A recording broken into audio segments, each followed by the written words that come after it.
Next ಸರ್ಕಾರಿ ಶಾಲೆಗೆ ಮಕ್ಕಳು ಬರಬೇಕು ವಿಶ್ವಾಸದಿಂದ. ಈಗಲೇ ಕೂಡ ಆಂದೋಲನ ಸ್ಟಾರ್ಟ್ ಮಾಡಬೇಕಂತ ಹೇಳಿ ನನಗೆ ಗೊತ್ತಿರೋ ಪ್ರಕಾರ ಮೆಗಾ PTM ಅಂಥೇಳಿ ಫಸ್ಟ್ ಟೈಮ್ ನಮ್ಮ ದೇಶದೊಳಗೇ ನಾವು ಮಾಡಿದ್ವಿ.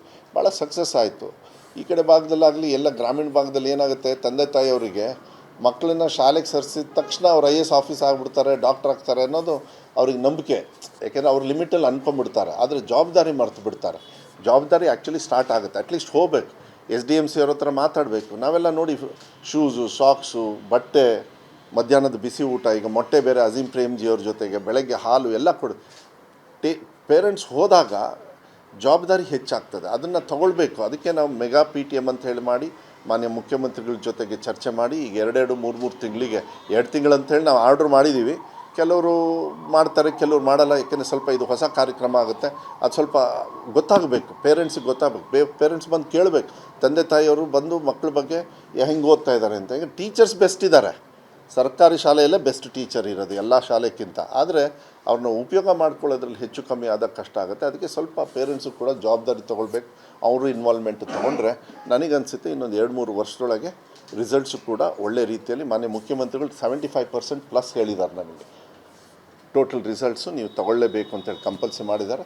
I think will achieve more than that. This ಇಯರಿಂದನೇ, ಈ ವರ್ಷದಿಂದನೇ ಸ್ಟಾರ್ಟ್ ಆಗ್ತದೆ.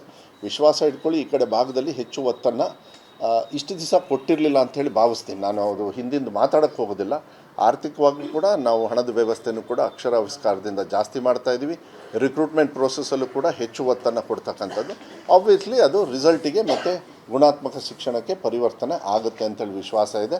ಮುಂದಿನ ವರ್ಷ 100% we are going all out only for implementation of KPS ಸ್ಕೂಲ್ಗಳು ಮತ್ತು ಶೈಕ್ಷಣಿಕವಾಗಿ ಅವರಿಗೆ ತರಬೇತಿ ಕೊಡ್ತಕ್ಕಂಥದ್ದನ್ನು ಹೆಚ್ಚು ನಾವು ಒತ್ತನ್ನು ಕೊಡಲಿಕ್ಕೆ ನಾನು ಇಷ್ಟಪಡ್ತೀನಿ. ಎಲ್ಲ ಸೆಕ್ಷನ್ಸಿಗೂ ಮಾಡ್ತಕ್ಕಂಥದ್ದು KPS ಶಾಲೆಗಳಲ್ಲಿ ನಾನು ಹೇಳ್ತಾ ಇದ್ದೀನಿ. ಆಮೇಲೆ ಈಗ ಏನಾಗ್ತದೆ, KPS ಶಾಲೆಗೆ ಬಂದಾಗ ನಿಮ್ಮೆಲ್ಲರೂ ಮೋಸ್ಟ್ಲಿ ನೀವು ಕೇಳಿರ್ತೀರಿ, ನೀವು ಬೇರೆ ಶಾಲೆನ ಕ್ಲೋಸ್ ಮಾಡಿಬಿಡ್ತೀರಿ ಅನ್ನೋದೊಂದು ಭಾವನೆ. ಆಗೋದಿಲ್ಲ. ಈಗಾಗಲೇ ಹೆಚ್ಚುವರಿ ಅಲ್ಲ, ಸಿ ಒಂದು ಅರ್ಥ ಮಾಡ್ಕೊಳ್ಳಿ ದಯವಿಟ್ಟು. ಈ ಸೋಷಿಯಲ್ ಮೀಡಿಯಾದವ್ರು ಇದ್ದಾರಲ್ಲ, ಯಾವಾಗಲೂ ಅಷ್ಟೇ ಅವರೊಂದು ಈ ಸೊಸೈಟಿಯಲ್ಲಿ ದೊಡ್ಡ ಹೊಲಸಾಗ್ಬಿಟ್ಟಿದ್ದಾರೆ. ಅಲ್ಲ, ಒಂದು ನಿಮಿಷ, ನಾನು ಹೇಳೋದು ಕೇಳಿ. ನಾನು ಮಿನಿಸ್ಟ್ರು ತಾನೆ. ನಾನು ಎಲ್ಲಾದರೂ ನಿಮಗೆ ಒಂದು ನಿಮಿಷ ಎಲ್ಲಾದರೂ ಹೇಳಿದ್ದೀನಿ ನಾ ಕ್ಲೋಸ್ ಮಾಡ್ತೀವಿ ಅಂತ? ಮಕ್ಕಳು ನೀವು ವಿಧಾನಸೌಧದಲ್ಲೇ ಹೇಳಿದ್ದೀನಿ ನಾನು. ಮಕ್ಕಳು ಒಂದು ಒಳ್ಳೆ ಶಾಲೆಯಿಂದ ಇನ್ನೊಂದು ಒಳ್ಳೆ ಸರ್ಕಾರಿ ಒಳ್ಳೆ ಶಾಲೆಗೆ ಹೋಗ್ತಾರೆ ಅಂದರೆ ನೀವು ವೆಲ್ಕಮ್ ಮಾಡಬೇಕು. ನಾವು ಸ್ವಂತ, ನಾನು ಒಂದು ಮಗು ಇದ್ರೂ ಕೂಡ ನಾನು ಒಬ್ಬರು ಟೀಚರ್ನ ಇಡ್ತೀವಿ ಯಾವುದೇ ಕಾರಣಕ್ಕೂ. ಆಮೇಲೆ ಫೋರ್ಸ್ಫುಲ್ ಮರ್ಜರ್ ಅಂತ ಹೇಳಿ ನಾನು ಯಾವತ್ತೂ ಕೂಡ ಎಲ್ಲೂ ಹೇಳಿಲ್ಲ.